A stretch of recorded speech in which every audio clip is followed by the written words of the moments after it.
কলেজের পরে পোটলাপুটলি নিয়ে বেরিয়ে তো পড়েছে, ট্রামেও উঠলাম না। যাচ্ছিটা কোথায় জানতে হলে ভিডিওটি দেখতে হবে শেষ পর্যন্ত। ক্যান্টিনের খাবার খেয়ে খেয়ে অরুচি লেগে গেছে, তাই ভালো খাবারের সন্ধানে ঘুরছি অলিতে গলিতে কলকাতার রাস্তায়। বিধান সরণিতে ইন্ডিয়ান অয়েল পেট্রোল পাম্পের পাশের রাস্তা দিয়ে পৌঁছেছিলাম ওয়ার্ড নাম্বার 17-এ। তারপরে অলিতে গলিতে ঘুরে অবশেষে পৌঁছেছিলাম সেই স্থান। তবে এত না ঘুরে তোমরাও পৌঁছে যেতে পারো খুব সহজ উপায়। হাতিবাগান থেকে শোভাবাজার মেট্রো যাওয়ার রাস্তায় ক্যাফে কফি ডের ঠিক অপোজিটে আমাদের মতো তোমরাও পৌঁছে যেতে পারো এই স্থানে।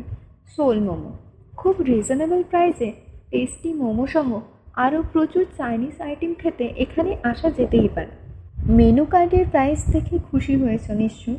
তাহলে খুশি মনে চ্যানেলটি সাবস্ক্রাইব করা যেতে পারে, তাই তো? প্রত্যেকটি আইটেমই খুবই টেস্টি ছিল, তবে ওনটনের কোনো তুলনা হবে না। এসে না খেয়ে গেলে বোঝা মুশকিল। এত খাবার দেখেও যদি মুখে জল না আসে তবে একদমই খাদ্যরসিক নও তুমি। যদি সত্যিই খাদ্যরসিক হয়ে থাকো তাহলে চটপট চলে এসো এই স্থানে। ততক্ষণে আমার খাবার শেষ করে নিই আমি।